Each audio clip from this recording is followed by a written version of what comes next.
The power base of Jewish society and headquarters of the Jewish faith was the temple.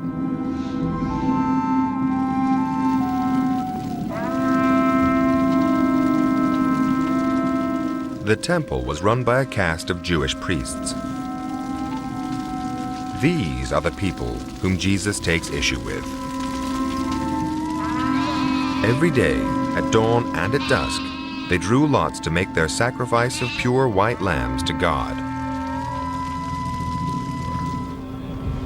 But according to the Gospels, Jesus believed the temple was no longer a holy place, but a den of iniquity and corruption. The temple is not only the place of worship, it's the Jewish treasury, the Jewish bank, it's the Jewish base for authority. And of course, when you have authority, you have the problem of abuse of authority.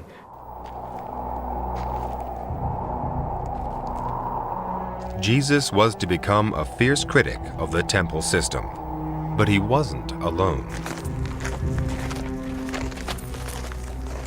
Hanan Ashel, a Hebrew archaeologist, has found in the Dead Sea Scrolls evidence of widespread discontent. The scrolls were the work of a Jewish sect called the Essenes. They had walked out of Jerusalem in protest at the power of the temple priests and set up a rival community in Qumran, 20 miles away on the shores of the Dead Sea. If you needed incense for the altar, they knew how to make it. They wouldn't tell it to anybody else in order that that will be bought from their family. And the people in Qumran, in their scroll, they would criticize the priest for keeping those secrets and taking as much money from the temple budget as possible.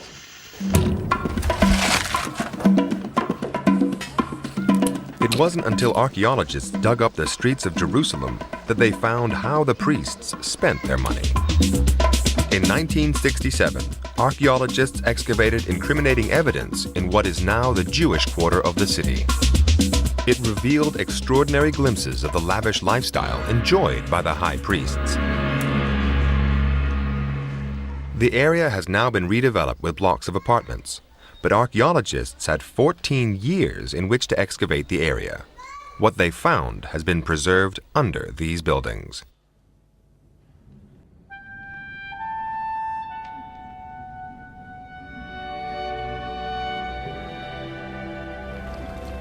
The remains of a large first-century house. It had been decorated and furnished in the finest styles of the period. Without doubt, one of the wealthiest households in Jerusalem. It was close by to the temple, so it could have belonged to one of the high priests, but there was no direct proof.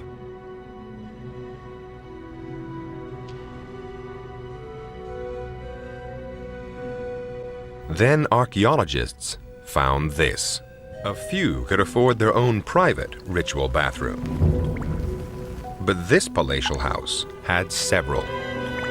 That could only mean it must have belonged to one of the top priests. To make sure they never mingled with common people, the priests even had a private bridge linking their mansions to the temple. The rest of the people, including Jesus, walked beneath them. But that was only half the story.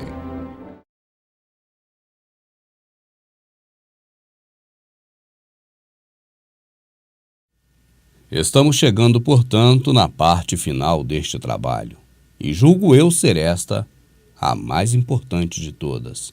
Assim, a sua atenção a partir de agora deve ser dobrada.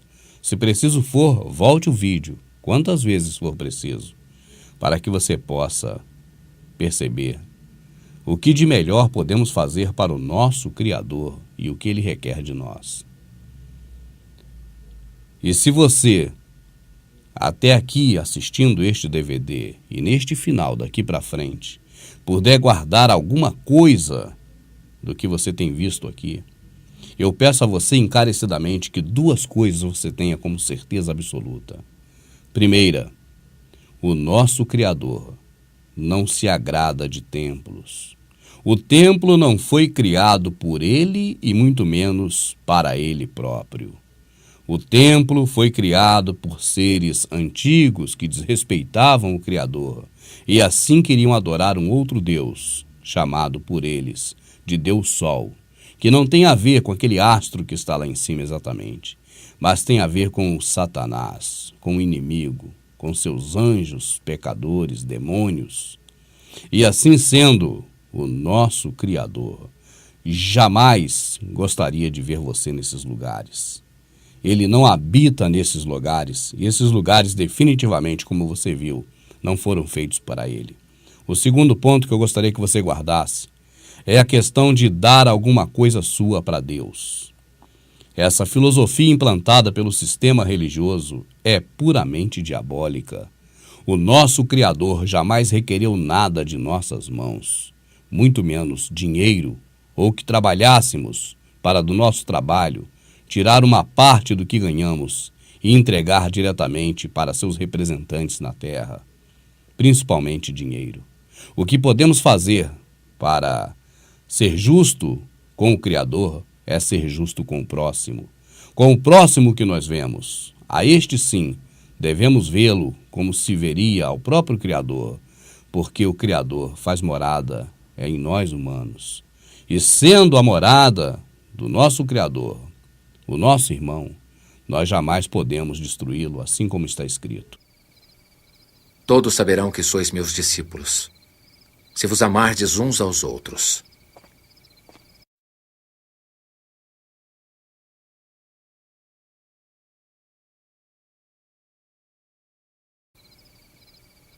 Todos saberão que sois meus discípulos, se vos amardes uns aos outros.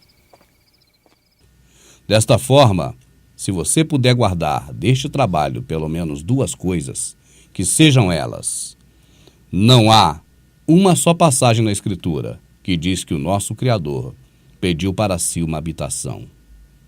E ele, explicitamente, na Escritura diz que nunca nos pediu que fizesse para ele uma igreja, um templo, um local para habitação.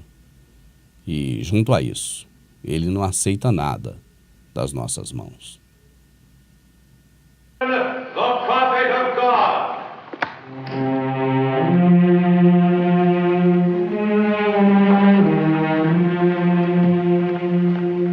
May God walk with David. It is his custom to walk with Nathan. God looks with favor on your plan to bring the Ark of the Covenant into Jerusalem. Excellent. But as to your intention of building a temple to receive the Ark, he has commanded me to say this to you. Thus speaks the Lord. Should my servant David build me a house to dwell in?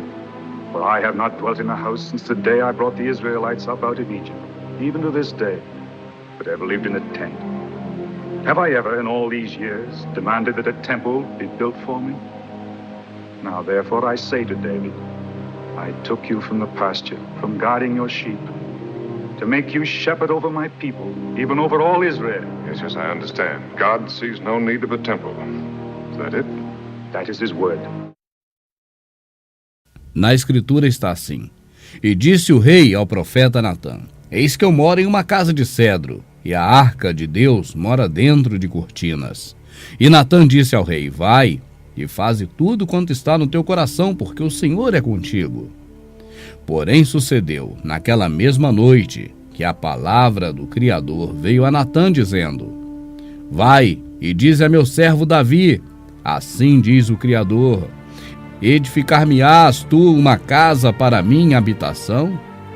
Porque em casa nenhuma eu habitei desde o dia em que fiz subir os filhos de Israel do Egito e até o dia de hoje. Mas andei em tendas e em tabernáculo, e em todo lugar em que andei com todos os filhos de Israel, falei porventura alguma palavra, alguma das tribos de Israel, a quem mandei você apacentar, dizendo: Porque não me edificais uma casa de cedro?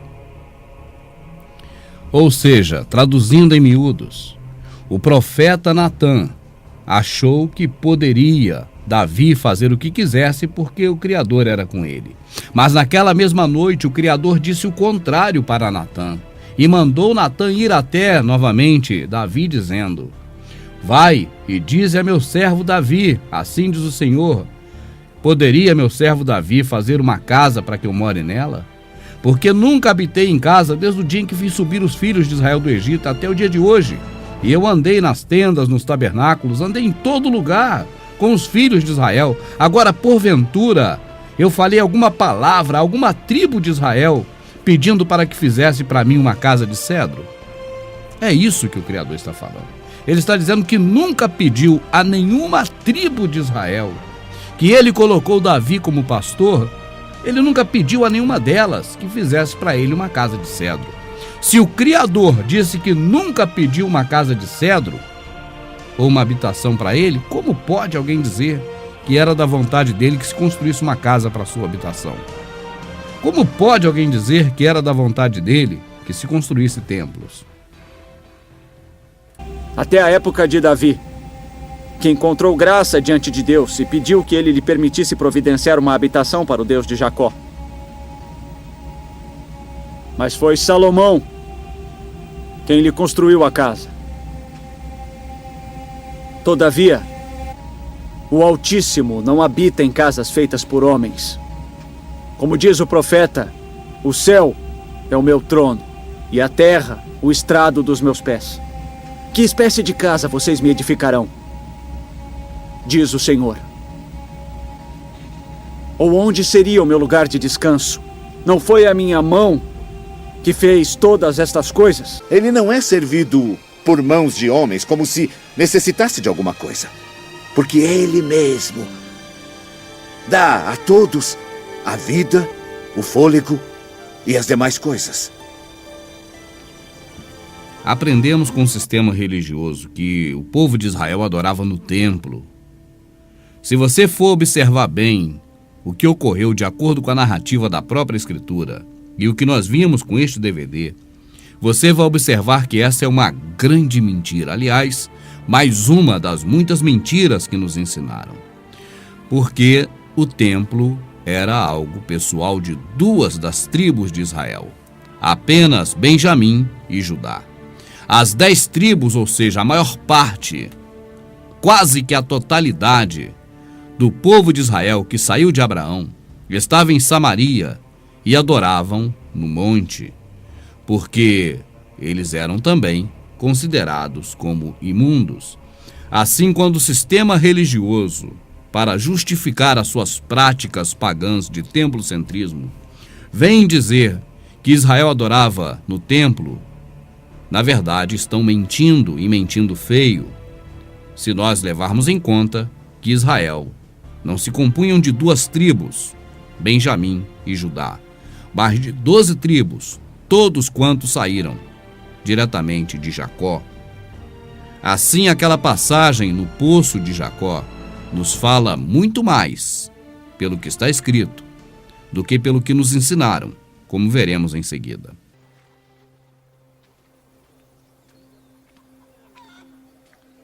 Então chegou uma mulher da Samaria para tirar água.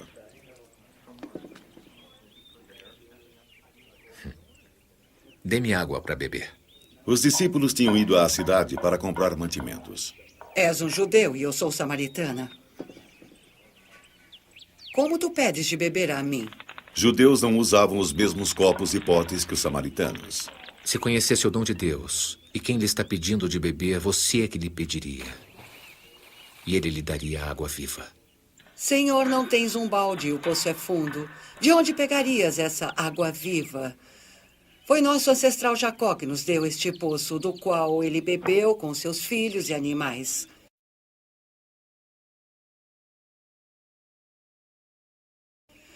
Não estás dizendo ser maior do que Jacó, não é? Quem bebe dessa água terá sede de novo. Mas aquele que beber a água que eu vou lhe dar, esse nunca mais terá sede. E a água que eu lhe darei vai se tornar dentro dele uma fonte de água viva que jorra para a vida eterna. Agora presta atenção. Ela ainda não está vendo de forma espiritual. Ela só está vendo de forma física. Mas o que o Salvador está falando é: aquele que crê em mim, como dizem as Escrituras, deste fluirão rios de água viva. A minha obra é esta, que creia em mim. Fazer a obra sua em prol do Criador é crer nele. E quem crer nele tem uma fonte de água viva dentro da pessoa que crê, que jorra para a vida eterna. É crer no Salvador do jeito que ele nos ensina, beber da água que ele nos dá, e não o sistema religioso ou alguém mais. Vamos em frente, porque agora ela, de forma ainda física, pelo menos passou a se interessar pelo assunto e vai pedir dessa água. Senhor, dá-me dessa água, para que eu não tenha mais sede e nem precise vir aqui para tirar. Vá chamar seu marido e volte aqui. Eu não tenho marido. Tem razão ao dizer que não tem marido. Já teve 5 maridos e o homem com quem vive agora não é seu marido. Agora, a mulher samaritana conseguiu enxergar o lado espiritual da coisa. Neste exato momento em que o Salvador faz uma pergunta-chave para ela, os seus olhos se abrem e ela enxerga agora de forma espiritual. E eu te pergunto, o que fez essa mulher, a partir de agora, passar a enxergar de forma espiritual o que o Salvador estava falando desde o princípio da conversa? Seria um espírito de adivinhação que se apossou do Criador, do Salvador, e ele adivinhou a vida dela? Se os líderes religiosos e o sistema religioso te ensinou isso, meu amado, saiba que mais uma das inúmeras vezes, eles, enganados ou não, acabaram te enganando de novo. O Salvador está falando de forma espiritual e a mulher não está entendendo. Agora ele inverte a coisa e fala de forma física, mas a mulher entende de forma espiritual. A grande pergunta é, por quê? Antes dessa resposta, tenho outra, um tanto quanto interessante. Os líderes religiosos que te ensinaram errado essa passagem, ensinaram errado porque embarcaram no erro da Bíblia e não consultaram a Escritura. O nosso Salvador está falando para ela agora de forma material e ela entende de forma espiritual. Por quê? Porque a palavra marido, traduzida para marido, que ele utiliza, e eu quero que você pesquise para ver se não é essa a verdade, é a mesma palavra de outros deuses estranhos. E ele fala para essa mulher agora de forma física. Vai chamar seu marido. Não tenho marido. Disse bem, porque teve 5, e agora o que tem não é seu marido. E ela responde, agora sim eu sei que você é alguém especial. Agora ela abriu os olhos espirituais. Por quê? Porque ela entendeu o idioma que ela falava. Olha, ele está falando que eu tive 5 deuses diferentes, que eu adorei a este, aquele outro. Eu adorei tudo enquanto foi Deus pagão, oferecendo sacrifício nos altos. E esse homem está revelando isso. Isso é verdade. Agora, marido, eu tive, mas não é disso que ele está falando, é espiritual. E agora, porque ele falou de coisa que ela entendeu de forma espiritual e seus olhos abriram, agora a pergunta, é claro, dela não é mais no âmbito físico, mas passa a ser no âmbito espiritual. Vamos continuar assistindo e veja se não é isso. Nossos ancestrais samaritanos adoraram a Deus nesta montanha.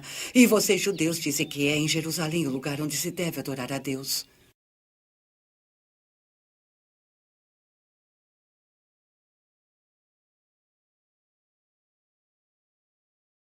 Vocês, samaritanos, adoram o que não conhecem. Mas nós, judeus, adoramos o que conhecemos, porque a salvação vem dos judeus. Está chegando a hora. E já é agora. Os verdadeiros adoradores vão adorar o Pai, em espírito e verdade, porque são esses os adoradores que o Pai procura. Deus é espírito, e todos aqueles que o adoram devem fazê-lo em espírito e verdade. Eu gostaria de ler na Escritura com você, mais uma vez. Até porque no filme ficou um pedacinho de fora e aqui na Escritura está completo. A partir do momento em que ela reconhece, ou pelo menos se abre à visão espiritual. Disse-lhe a mulher, Senhor, dai-me de beber. dessa água para que não tenha mais sede, e não venha aqui tirá-la. Disse-lhe o Salvador: vai, chama o teu marido e vem aqui. Aí ele mudou e foi para o lado físico, e agora ela enxerga de forma espiritual quando ela diz: não tenho marido? Disse-lhe o Salvador: disseste bem, não tenho marido, porque tiveste 5 maridos.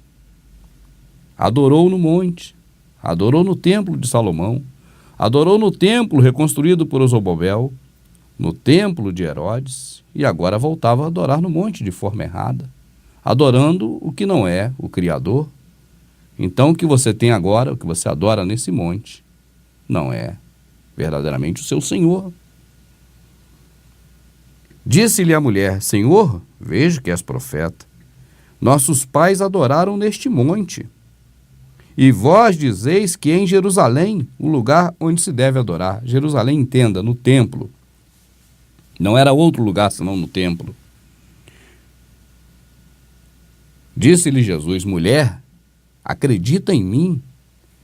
Vai chegar a hora em que nem neste monte, nem no templo adorareis ao Pai.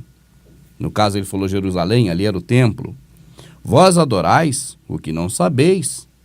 Nós adoramos o que sabemos, porque a salvação vem dos judeus. Vocês estão adorando o que vocês não conhecem. Agora nós sabemos o que adoramos. Existe um grupo que adora o que não sabe e outro grupo que sabe o que adora. Mas a hora vem, e já é agora, em que os verdadeiros adoradores, chegou a hora de aparecer um terceiro grupo, os verdadeiros adoradores, não samaritanos e judeus, os verdadeiros adoradores que adorarão o Pai em espírito e em verdade, porque o Pai procura a tais que assim o adoram. Vamos lá, meu amado, o reino estava dividido desde a época de Jeroboão. De um lado, um grupo que adorava no monte, porque não tinha mais acesso ao templo. Do outro lado, o grupo que adorava no templo. E Salvador disse para aquela mulher: nem no monte e nem no templo, porque são expressões físicas que ocorrem no monte e no templo. Ele está falando, entenda de uma vez por todas, de coisas espirituais. A mulher está entendendo de forma física, e eu pergunto a você: você está entendendo ainda de forma física que deve adorar com expressões humanas e não em espírito e assim também, por consequência, em verdade? Se você adorar no monte, é um esforço físico de ir ao monte, é um local para fazer atividades humanas, físicas. Se você adora em espírito e em verdade, você não vai em monte nem a templo nenhum, porque a verdadeira adoração não é no templo e nem no monte. Você já viu que monte e templo são locais de buscar deuses pagãos, que na verdade não é o nosso Criador. Aí você pode dizer: não, mas eu posso adorar em qualquer lugar, até mesmo no templo e no monte. Se o Salvador falou nem no templo e nem no monte, então você poderia adorar em qualquer outro, menos no templo e no monte, porque a esses ele foi taxativo e disse: nem no templo, nem no monte, quando ele fala em Jerusalém, porque ele está falando de coisas espirituais. Ou será que não? E ele fala: porque o Pai é espírito, e importa que quem o adore em espírito e em verdade. Porque o Pai procura a tais que assim o adorem. O Pai procura, porque é difícil achar quem adora de forma verdadeira. Não como aquele povo dividido, que uns não podiam nem ter, a maioria não podia nem ter acesso ao templo. Eram proibidos até de tomar água no mesmo copo, até de puxar água do poço no mesmo balde. Ela falou: você não tem balde, porque ele não poderia usar o balde dela, porque ela era imunda. E o jeito desses dois grupos de adorar era o mesmo, no templo ou no monte. E o Salvador, falando de coisas espirituais, disse para ela exatamente, textualmente, que não é para adorar nem no templo e nem no monte, porque os verdadeiros, cadê os falsos? Você vê quem como falso? O espírita batendo tambor? Não, eles sabem que não estão fazendo nada para o Criador. Você vê quem como falso? Os Hare Krishnas, qualquer outra religião, Não, eles sabem o que estão fazendo. Se você for vasculhar os grupos e buscar dentre esses grupos onde haja uma divisão de falsos e verdadeiros, você vai ver que são apenas desse grupo o qual ele falou assim: saia dela, povo meu, que onde o termo eclésia é tirados para fora de quê? Do sistema religioso, como Paulo saiu, como Pedro tirou quase 5.000 pessoas em um só dia com um discurso. Em que local ele fez o discurso? Onde o povo precisava ouvir porque estava sendo enganado. No templo. E é por isso que quase pagaram com as suas vidas. Não acabou ainda. O povo de Israel construiu esse templo como um local de moradia para o Deus Altíssimo. As leis dadas a Moisés pelo próprio Senhor Deus sejam guardadas para sempre na sua casa. E Salomão estava sempre dizendo que aquela era a casa do Criador. Essa história que Salomão inventou por conta própria, já que o Criador nunca lhe pediu uma casa, acabou se perpetuando. E até hoje, o sistema religioso repete que o local onde eles estão, ali, falando um monte de mentira para as pessoas, é a casa do Senhor. Eu não sei de onde eles tiraram essa cópia de templo. Se foi do templo criado para adoração a pagãos, a deuses falsos, durante toda a história da humanidade. Se foi do templo de Salomão, que o próprio Criador profetizou que destruiria, faria ele como fez a Siló. E assim o fez porque o destruiu totalmente, quando Nabucodonosor levou o povo cativo. Eu não sei se eles se espelham no templo de Herodes, aquele que o Salvador entrou lá derrubando tudo, aquele que nosso Salvador, nele foi afrontado e teve que se esconder dentro dele para não ser morto por aqueles homens terríveis do sistema religioso.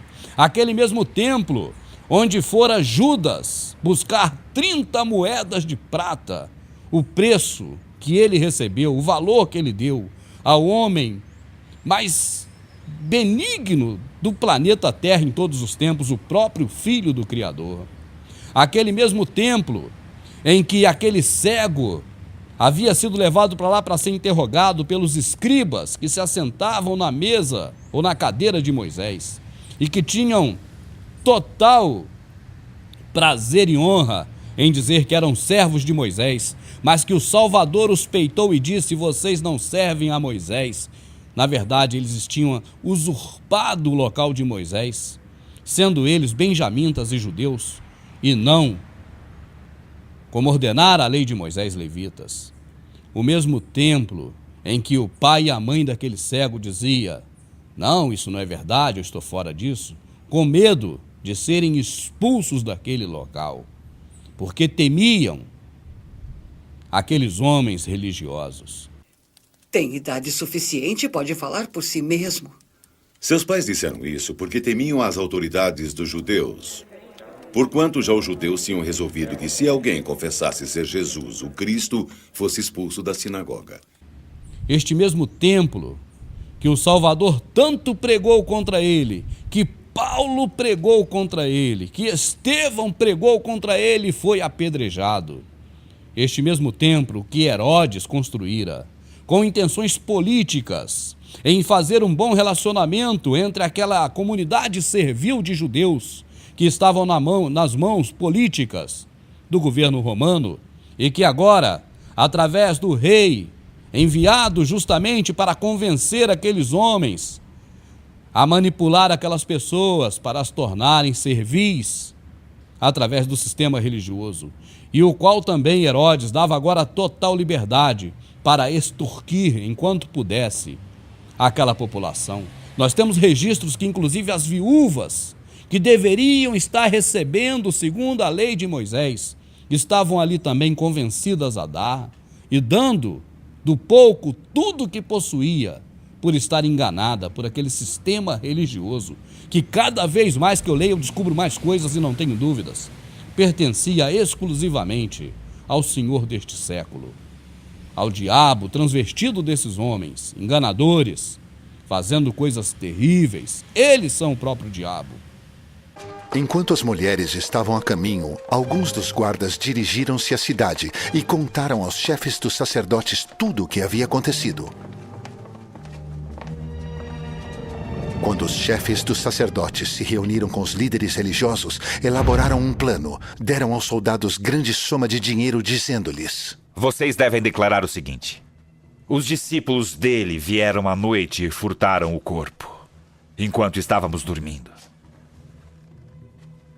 Se isso chegar aos ouvidos do governador, nós lhe daremos explicações e livraremos vocês de qualquer problema.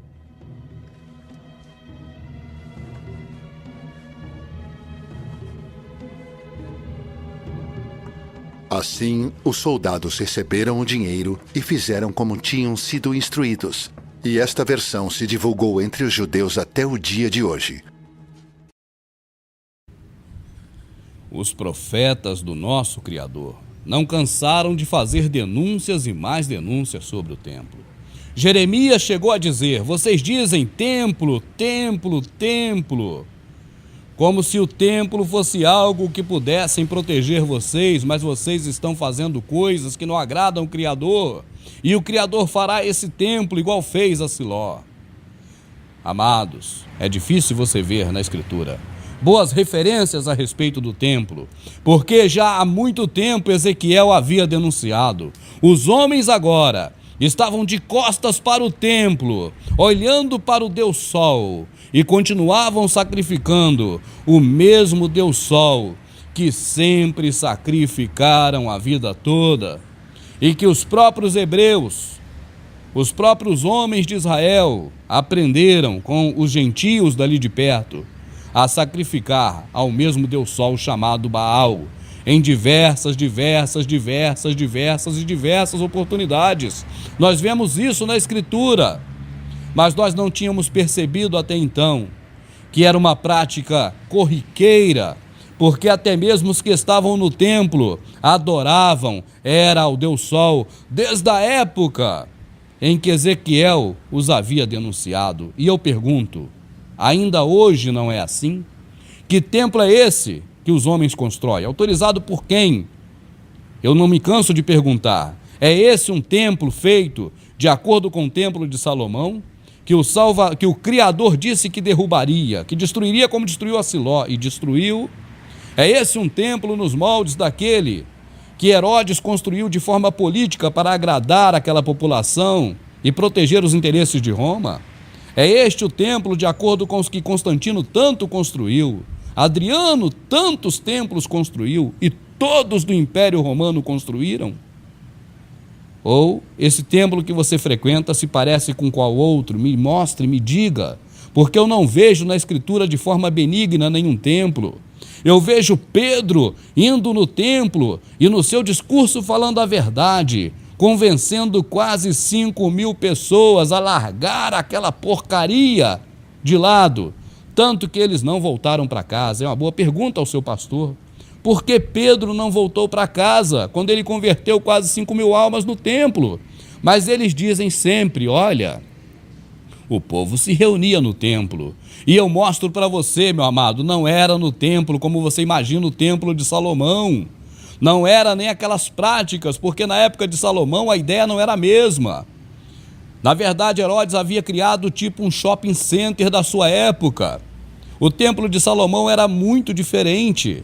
Este agora novo tinha uma praça gigantesca, tinha alpendre, tinha pórtico, tinha tudo que aquela comunidade de Judá, aquela comunidade de Jerusalém esperava, um local para reunir. O templo, amado, não pense que era igual hoje, que um é de Silas, outro é de Pedro, outro de Paulo, outro de Barnabé, como hoje, de tantos homens que são donos do templo. Não. Aquele templo daquela época era um patrimônio político de Judá e Benjamim que estava ali em Jerusalém, e a população toda ali ia, não dentro exatamente do local, o templo sagrado, mas na área externa, que era muito grande, tudo era o templo, e é ali que o povo se reunia. Do mesmo jeito que as pessoas se reúnem hoje na Praça da Sé, e é uma praça católica.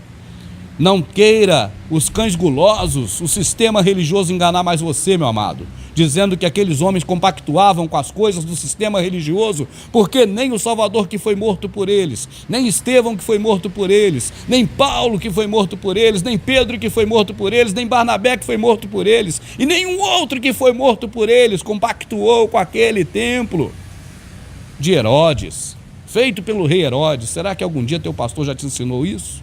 Hoje você tem internet e você consegue recorrer à enciclopédia britânica, a várias enciclopédias que são tidas aí como históricas e que você pode realmente confirmar se era um templo feito por Salomão ou por Herodes. O templo que Salomão fez foi destruído por Nabucodonosor, está escrito na Escritura.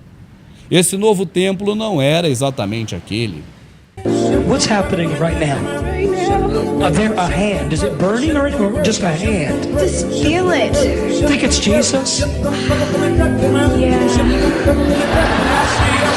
Boom! Finish it, Lord!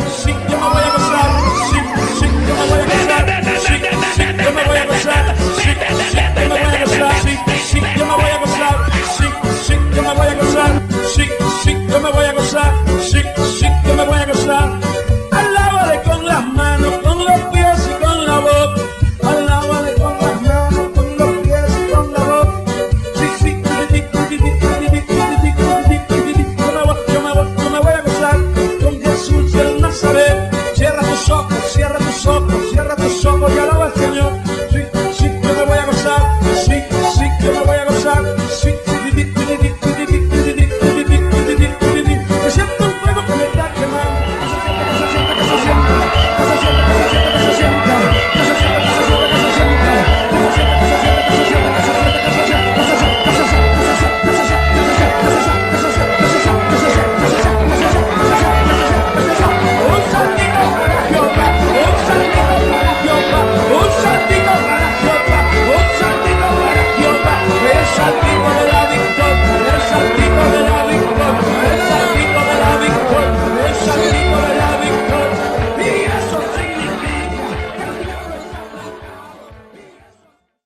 Como será que o sistema religioso acabou se tornando o que conhecemos hoje na prática? Como esses líderes religiosos de hoje aprenderam a atuar de acordo com aquilo que já iniciara Salomão nos primórdios, quando da construção do templo? A sequência disso tudo é narrado nos DVDs que nós temos no site Verdade Oculta. Então, se você começar a observar, você verá que foi uma sequência de fatos e de atitudes de pessoas que vieram ocorrer para colaborar e fazer com que a situação ficasse como está hoje. E quando Salomão começou a dizer que aquela casa era a casa do Criador e que a obra da construção daquela casa era a obra do Criador, essa obra do Criador se perpetuou até os dias de hoje. E assim, em nome da obra do Criador, as pessoas acabam mentindo e dizendo que Deus está ali habitando naquele templo, repetindo os mesmos erros e as mesmas mentiras iniciadas por Salomão. A própria Escritura diz que o homem, por mais que queira fazer a obra de Deus, jamais ele conseguirá. Ainda que diga que fará, mesmo assim mente. Está escrito mais ou menos desta forma sobre a obra de Deus, que é impossível ao homem fazê-la. O homem, na verdade, cada um faz a sua obra, e é pela sua obra que ele será julgado. Quando nós vemos, por exemplo, uma denominação dizendo que Deus está ali naquela denominação, você liga a televisão e vê um pastor falando, ali na minha igreja Deus está operando, e de novo, outro pastor falando, olha, na minha igreja Deus está fazendo maravilhas. E esses convites para ir na casa deles mostram a você, e você só não percebe se não quiser, que cada um está, na verdade, dizendo que Deus está habitando ali. É ali que Deus está. E isso é mentira. O Criador não habita em locais feitos por mãos de homens. Assim é dito apenas para atrair você até esses locais. E ali você será extorquido de tudo que você tem. É uma prática iniciada, como você viu, há muito tempo, pelos próprios componentes do sistema religioso. Na verdade, se você ler com atenção o Novo Testamento, você verá escrito assim: porque o concerto anterior era constituído de um templo terrestre e de práticas de cultos divinos. Quando no Novo Testamento está escrito era, é claro, você sabe muito bem que não é mais. Existem 1001 textos na Escritura dizendo que você é o templo é a própria pessoa e não um local de pedra. E as pessoas dizem não, mas eu preciso me reunir com outras pessoas. Baseado em qual passagem da Escritura você vê escrito que você precisa se reunir com outras pessoas? Você gosta de se reunir com outras pessoas. Você gosta que está nessa atividade religiosa, mas é você quem gosta. O Criador nunca te pediu. Assim também, desde os primórdios, o homem começou a tentar agradar ao Criador, fazendo para ele altares. Mas apenas o homem próprio é que dizia que esses altares eram para o Criador, porque o Criador nunca pediu isso. E ele atesta em sua palavra que ele nunca pediu isso. Ele diz: andei tanto tempo no meio de vocês, eu tive muita oportunidade de pedir essas coisas, mas eu nunca pedi que fizesse uma casa para mim, e nem que fizesse a ele holocaustos e sacrifícios. Ele diz que está farto disso. Então, quando o homem montava um altar, e ali dizia que aquele altar era para o Criador, era o próprio homem que estava dizendo. Mas ele podia dizer, inclusive, que não era para o Criador, que era para qualquer Deus, porque isso é uma coisa do próprio homem, era o homem que estava fazendo. É como você ouve hoje uma música evangélica que diz: eu te amo, você é o amor da minha vida, eu quero me entregar a você, e depois fala Jesus. Mas poderia falar: eu te amo, eu quero me entregar a você, você é o amor da minha vida, Juliana. Seria a mesma coisa, porque a música é a mesma. Apenas a pessoa colocou uma letra com o nome Jesus para dizer que é gospel, e aí enganar o setor da sociedade chamado evangélico, porque esse povo está aí para ser enganado de todas as formas. Esse povo está solícito a ser enganado e assim continuar perpetuando essas práticas que o Criador não aprova.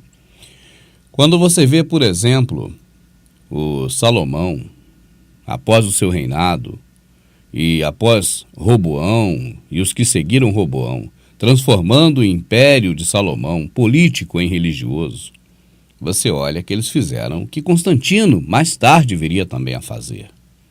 Porque Israel, até a época do templo e que Salomão havia construído, aquilo ali era um império político. E depois que Nabucodonosor invadiu e acabou com a festa de Israel, eles se transformaram em império religioso. Desta forma, Herodes construiu aquele templo de uma forma política para poder perpetuar o império religioso dos judeus e os judeus ajudar Roma a governar aquele povo agora dentro do sistema religioso, fazendo com que o povo aceite melhor as coisas. E havia uma camarilha, um acordo para o mal, eles estavam mancomunados.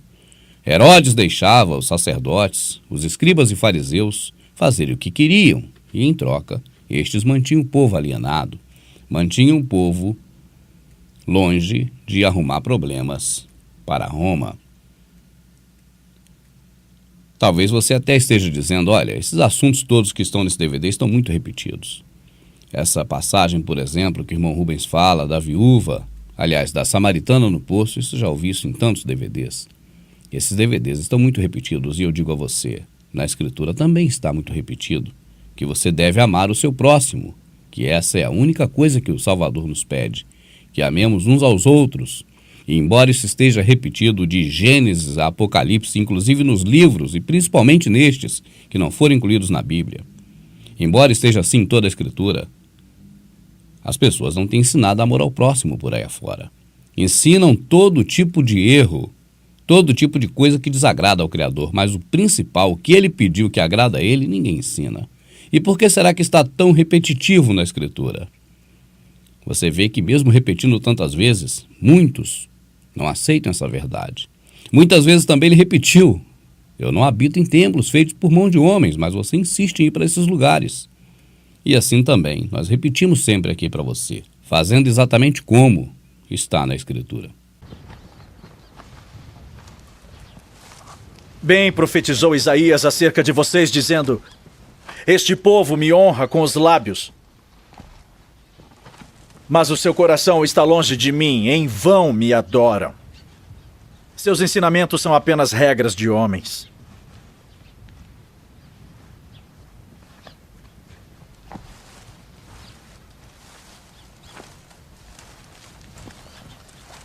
Jesus chamou para junto de si a multidão e disse: Ouçam e entendam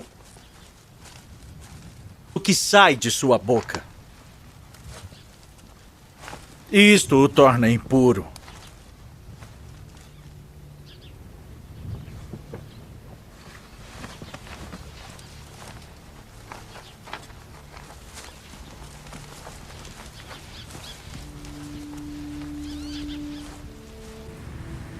Existem algumas questões muito estranhas com relação ao que nos disse o nosso Salvador sobre aquele sistema religioso daquela época e o que nos disseram os líderes religiosos através do sistema religioso. Nós observamos, por exemplo, que o templo feito por Salomão, ele foi feito à base do cedro. Era, portanto, um templo de madeira. Este templo agora novo era de mármore e ouro.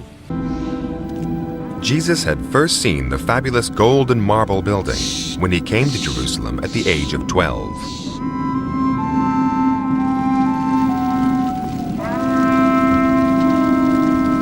Você não nota alguma coisa diferente nisso?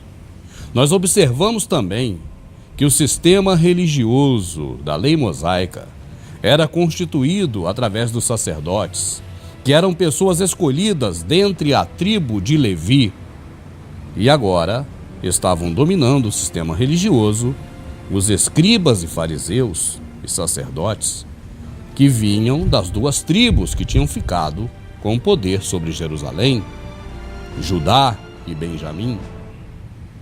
E onde foram parar os levitas? Por que será que o Salvador chegou a dizer assim? Os escribas e fariseus se assentam na cadeira de Moisés.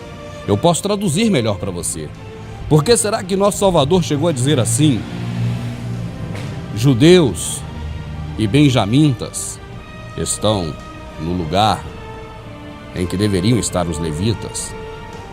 Por que será que o Salvador disse exatamente essas palavras? Não cuideis vós do sistema religioso, que eu vos acusarei perante o Pai. Há um que vos acusa, Moisés, em quem vós esperais. Eles se diziam discípulos de Moisés, estavam sentados na cadeira de Moisés, e o próprio Moisés, segundo as palavras do nosso Salvador, seria exatamente aquele que iria acusá-los perante o Pai que está no céu.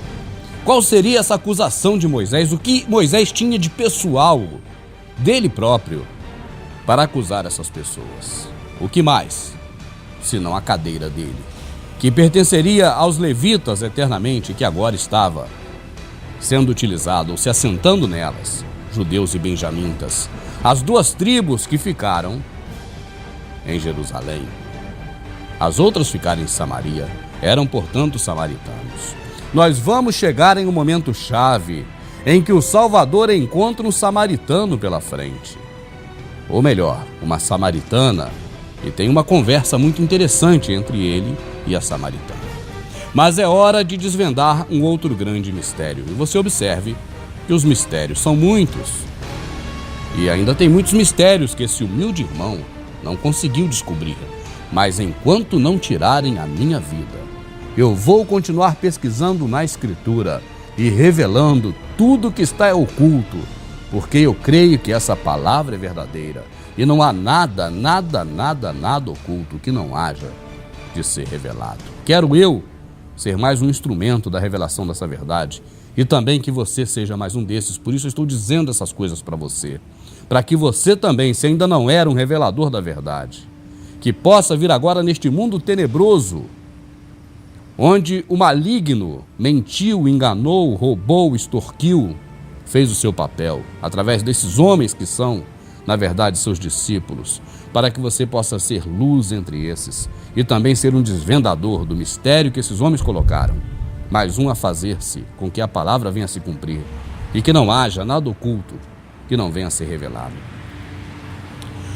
O templo como um local em que, primeiramente, os homens antigos, lá da turma de Nimrod, achavam que poderiam agradar ao Deus Sol e não morrer por conta do dilúvio, já que haviam pecado muito contra o próximo e desobedecido ao Criador mais uma vez.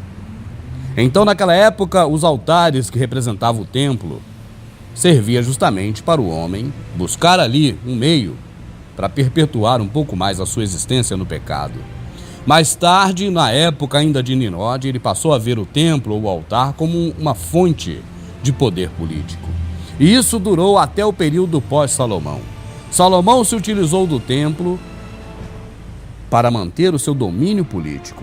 E é claro que o templo, ou a justificativa do templo, o enriqueceu muito, porque a princípio as pessoas daquela localidade trabalharam como escravos, por amor ao Criador, achando que para o Criador trabalhavam, enquanto estavam trabalhando para, na verdade, Salomão, suas mulheres e seus deuses.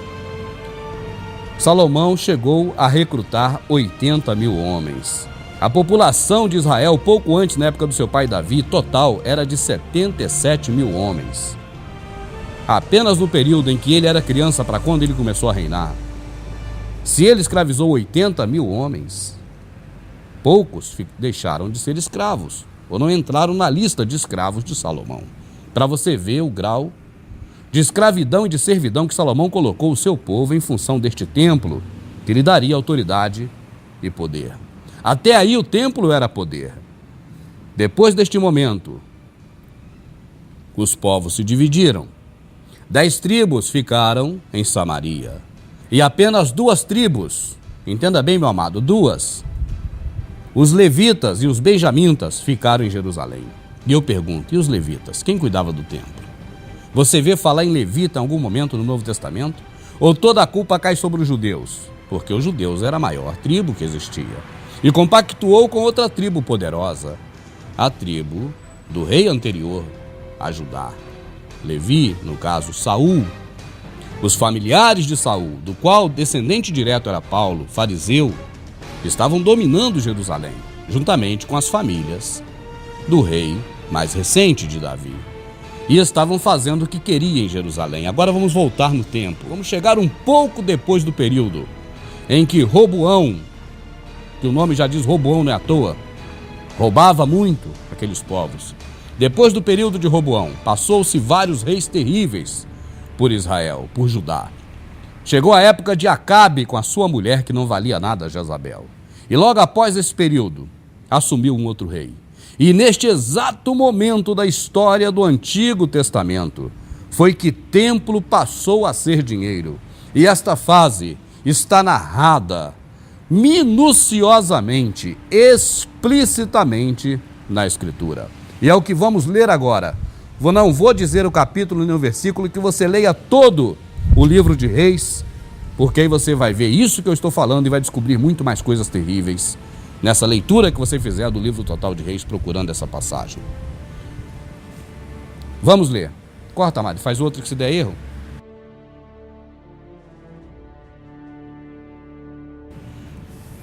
No ano 7º de Jeú, começou a reinar Joás, e 40 anos reinou em Jerusalém.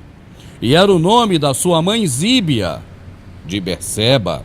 E fez Joás o que era reto aos olhos do Senhor, todos os dias em que o sacerdote Jeoaida o dirigia. Presta atenção, meu amado, nessa leitura que é importantíssimo. Então somente os altos se não tiraram, porque ainda o povo sacrificava e queimava incenso nos altos. Fazia tudo o que era reto aos olhos do Senhor, mas ainda não havia tirado os altares, e as pessoas ali queimavam incenso nos altos. Para quem queimava, não importa. O nosso Criador nunca pediu isso. Por isso na Escritura está bem claro assim. Então somente os altos. Fez Joás o que era reto aos olhos do nosso Criador, todos os dias em que o sacerdote Jeoaida o dirigia. Então somente os altos se não tiraram, porque ainda o povo sacrificava e queimava incenso aos altos. A quem o povo queimava é o de menos, não importa se era para o Criador ou para o diabo. Isso não era bem visto pelo Criador, como você observa nessas palavras. Mas não é disso que trata o assunto dessa leitura. O assunto dessa leitura é o momento exato em que templo passou a ser dinheiro, porque até então templo era símbolo de poder, e neste caso poder do reinado dos familiares de Salomão, já que as outras 10 tribos ficaram afastadas de Jerusalém e não podiam nem chegar perto, porque os samaritanos se tornaram imundos. Os samaritanos foram as 10 tribos que moravam em Samaria, e não pessoas de fora de Israel, de fora de Jacó, de fora de Abraão, não.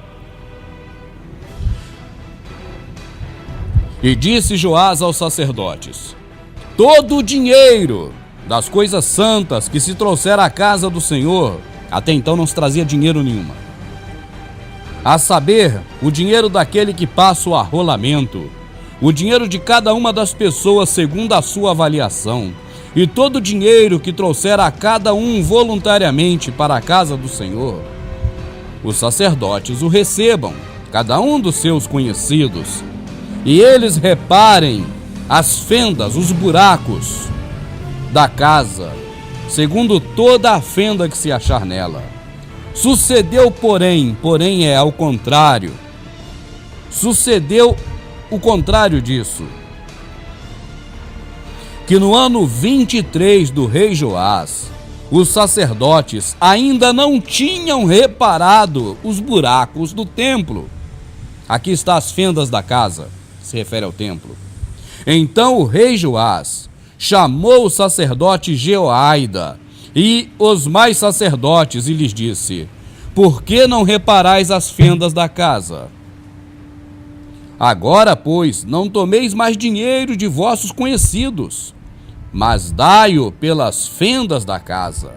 E consentiram os sacerdotes em não tomar mais dinheiro do povo, nem em reparar as fendas da casa. Porém, o sacerdote Jeoaida tomou uma arca e fez um buraco na tampa e pôs ao pé do altar. E a mão direita dos que entravam na casa do Senhor, e os sacerdotes que guardavam a entrada da porta, metiam ali todo o dinheiro que se trazia à casa do Senhor. Eu vou explicar o que ocorreu, você vai ler de novo se precisar na sua Bíblia, ou na escritura que está na sua Bíblia. Após a morte de Salomão, os judeus já não estavam mais seguindo diretamente o que dizia a lei de Moisés, mas estavam se utilizando daquele local para arrumar grana. As tribos que ficaram em Israel, você leia a Bíblia, por favor, antes de me xingar. Foram as tribos de Benjamim e tribo de Judá. Os levitas ficaram do outro lado. E eles assumiram o controle geral daquela casa. E aí digo por mim, pode até ser que tenham alugado ou pago de aluguel algum levita para ficar lá. Mas definitivamente os levitas não mandavam mais em nada. Quem mandava eram os judeus. E instituíram o voto de dinheiro. Voto de dinheiro pelos pecados e até contribuição livre de dinheiro. E o Salvador os denunciou por isso. Veja. Por que os seus discípulos transgridem a tradição dos líderes religiosos? Pois não lavam as mãos antes de comer. Respondeu Jesus: por que vocês quebram o mandamento de Deus por causa de sua tradição? Deus disse: honra teu pai e tua mãe. E quem amaldiçoar seu pai ou sua mãe terá que ser executado, mas vocês afirmam que se disserem a seu pai ou sua mãe: qualquer ajuda que poderiam receber de mim é oferta dedicada a Deus. Ele não é obrigado a honrar seu pai assim. Hipócritas. E era exatamente o que o Salvador estava falando com esses homens do sistema religioso da sua época. Vocês não respeitam a lei de Moisés, porque a lei de Moisés diz que quem desobedecer ou desonrar o pai e a mãe peca. Mas vocês dizem que se pagarem dinheiro pelo pecado, agora sim pode desobedecer o pai e a mãe.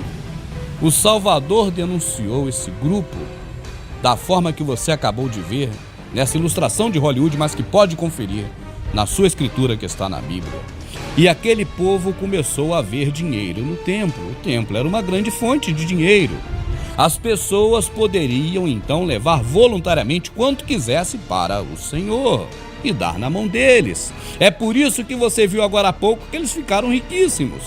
tinham todo luxo nas suas casas. E este exemplo, aqui cabe um parênteses, foi seguido também pelos impérios que sucederam. No caso, o Império Romano, com os imperadores, que também passaram a aceitar sacrifício de dinheiro, como você vê neste documentário histórico de Hollywood. Outro fato existente na religião romana era o sacrifício ao espírito guardião do imperador reinante. Os sacrifícios apareciam em forma de dinheiro, alimento ou matando um animal.